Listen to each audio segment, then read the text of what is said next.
नमस्कार. मराठी महिने एक ओळख या सिरीजच्या 9व्या भागात आपल्या सर्वांचं स्वागत.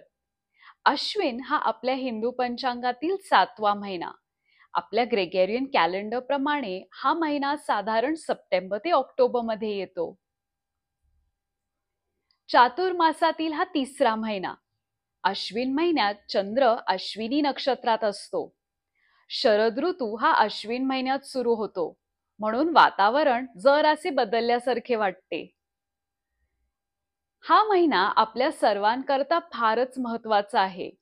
या महिन्यात असे काहीच दिवस आहेत जेव्हा एखादा सण नसेल.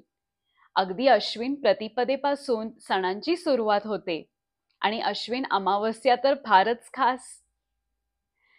असे का? आणि एवढे सगळे सण आहेत तरी कोणते? या प्रश्नांची उत्तरे शोधूया आजच्या या भागात. चला मग अश्विन या महिन्यात काय खास आहे हे बघूया. मराठी अभिजात भाषा गौरव दिन. आपल्या सणांबद्दल जाणून घेण्या अगोदर आपल्या मराठी भाषेसंबंधित एका खास दिवसाबद्दल बोलूया. मागच्या वर्षी मराठी या भाषेला अभिजात भाषा हा दर्जा मिळाला. अभिजात भाषा म्हणजे क्लासिकल लँग्वेज. आणि म्हणून 3 ऑक्टोबर हा दिवस मराठी अभिजात भाषा गौरव दिन म्हणून साजरा करण्याचा निर्णय राज्य मंत्रिमंडळाने घेतला. सणांबरोबर आपल्या मराठमोळ्या महाराष्ट्रासाठी हा अजून एक खास दिवस आहे.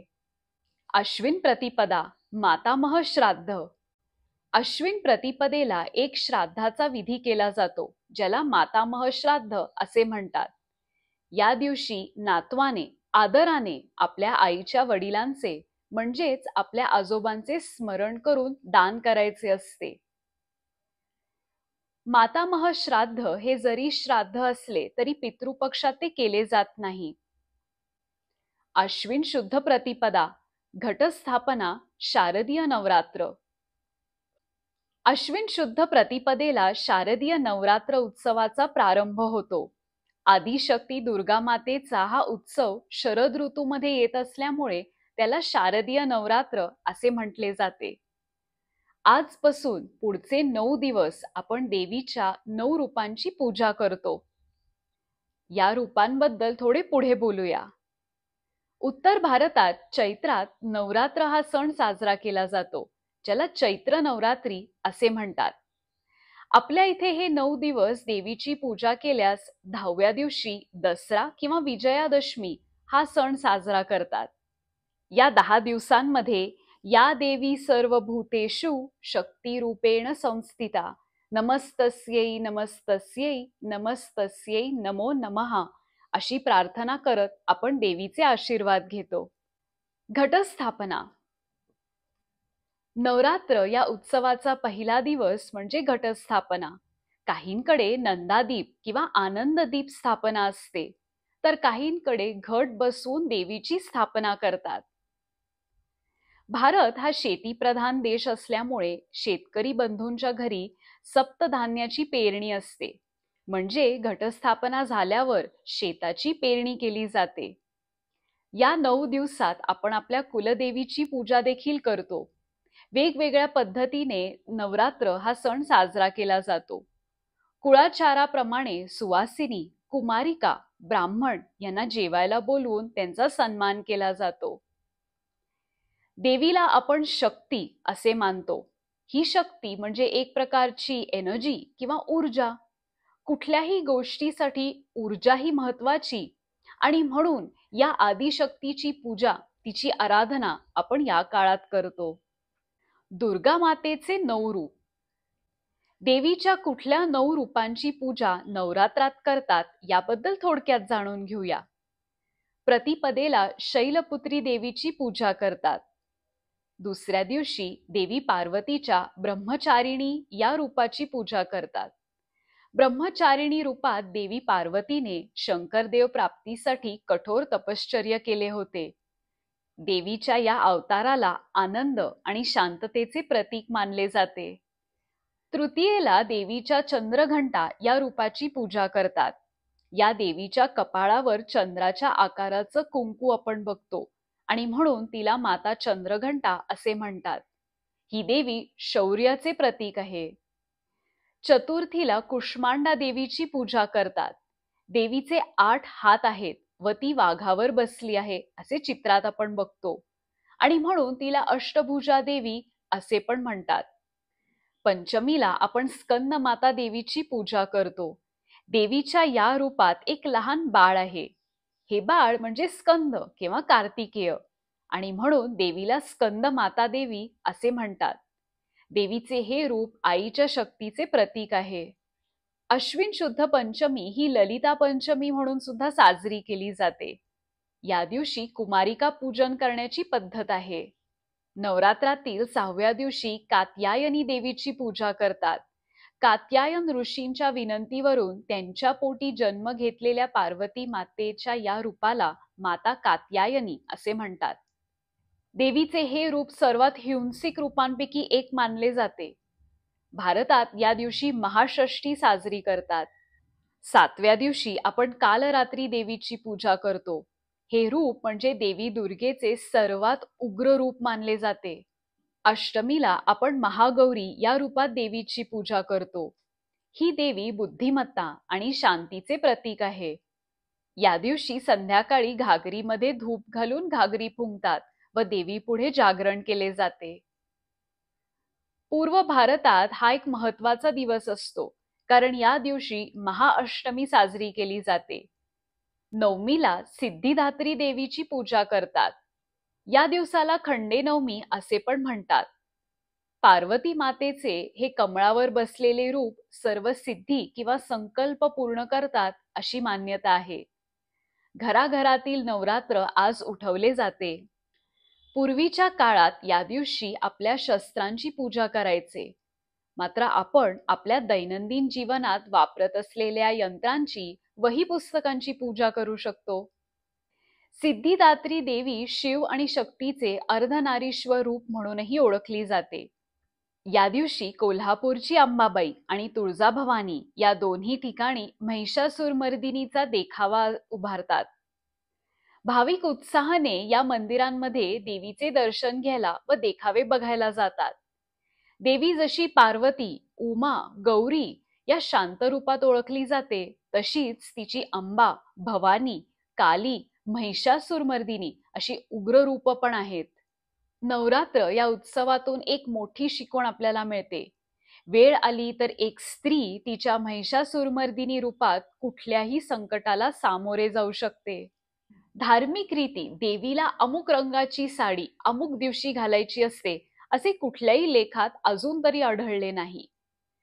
सनातन धर्मच असा आहे की आपण प्रत्येक सणाला रंगेबिरंगी वस्त्र घालतो, नेसतो आणि आपल्या घरात देखील रंगीत फुलांनी सजावट करतो. त्यामुळे कुठल्याही मार्केटिंग स्ट्रॅटेजीला बळी पडून तुम्ही स्ट्रेस घेऊ नका. आपल्या मनात आले म्हणून तुम्हाला आवडेल अशा रंगाच्या साड्या देवीला 9 दिवस नेसवू शकता. स्वतः देखील नटा. तुमची मनापासून दाखवलेली भक्ती ही जास्त महत्वाची. विजयादशमी किंवा दसरा. अश्विन शुद्ध प्रतिपदेपासून सुरुवात झालेल्या नवरात्र उत्सवाची आज सांगता होते. या दशमीला विजयादशमी किंवा दसरा असे म्हणतात. हा दिवस 3.5 मुहूर्तांपैकी एक मानला जातो. दसरा हा सण विजयाचे प्रतीक आहे. पौराणिक कथेप्रमाणे महिषासूर नावाच्या असुराबरोबर आदिमायेचे 9 दिवस युद्ध सुरू होते. 10व्या दिवशी महिषासुराचा दुर्गा मातेने वध केला म्हणून तिला महिषासुरमर्दिनी असे म्हणतात. हा दिवस म्हणजे विजयादशमी. अजून एका कथेनुसार रावणाशी लढण्यासाठी, विजय मिळवण्यासाठी श्रीरामांनी शक्तीची उपासना केली होती. आदी मायेकडून मिळालेल्या आशीर्वादाच्या बळावर श्रीरामांनी रावणाचा वध केला. तो हाच दिवस. उत्तर भारतामध्ये लंकेचा राजा रावण याच्या प्रतिमेचे दहन करून विजयोत्सव साजरा केला जातो. सर्व वाईट गोष्टींवर विजय मिळवून देवीची मनापासून पूजा करून आपण सगळेच आनंदाने हा सण साजरा करतो. या दिवशी लहान मुलांच्या पाठीवर सरस्वती देवीची रांगोळी काढून तिची पूजा करतात, ज्याला पाटीपूजन असे म्हणतात. देवांना सोने म्हणून आपट्याच्या झाडाची पाने वाहिली जातात. आपण सुद्धा एकमेकांना ही पाने देतो. पाशांकुश एकादशी. अश्विन महिन्यातील शुद्ध पक्षातील एकादशी म्हणजे पाशांकुश एकादशी.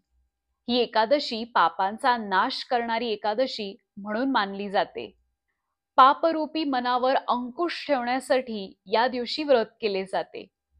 विष्णू पुराण यातील एका कथेनुसार विंध्य पर्वतावर क्रोधन नावाचा एक असुर राहायचा.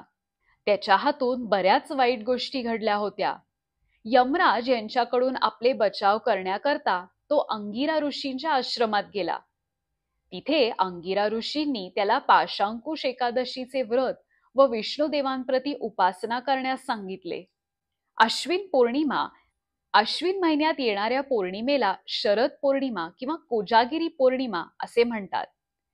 या महिन्यात चंद्र पृथ्वीच्या खूप जवळ असतो, म्हणून या पौर्णिमेला चंद्र पूर्ण गोलाकार असा आकाशात दिसतो. कोजागिरी पौर्णिमेच्या रात्री श्रीकृष्णांची लक्ष्मी मातेची पूजा करण्याची पद्धत आहे. या दिवशी लक्ष्मी मातेचा जन्म झाला अशी मान्यता आहे. 14 रत्नांसह लक्ष्मी देवी ही समुद्र मंथनातून प्रकट झाली अशी मान्यता आहे. चंद्राला तिचा भाऊ मानतात. याच चंद्राप्रमाणे लक्ष्मी माता ही शीतल तर आहेच, पण वेळ आली तर हीच माता सूर्यासारखे एक उग्र रूप सुद्धा धारण करू शकते.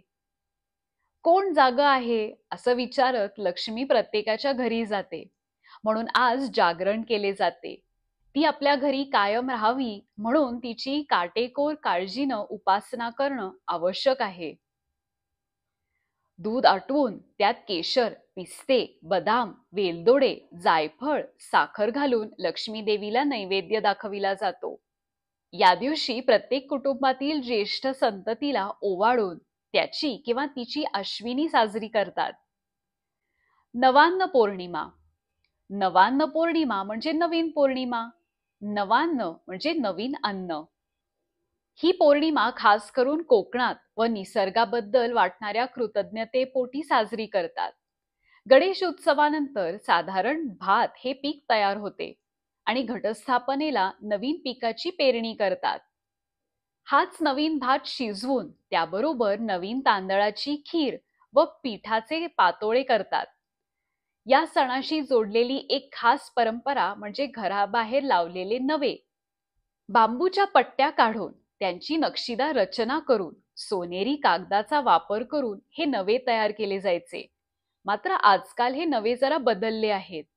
आता भाताच्या लोंबी, आंब्याची पानं, करडूची व झेंडूची फुलं हे एकत्र बांधून नवे केले जातात.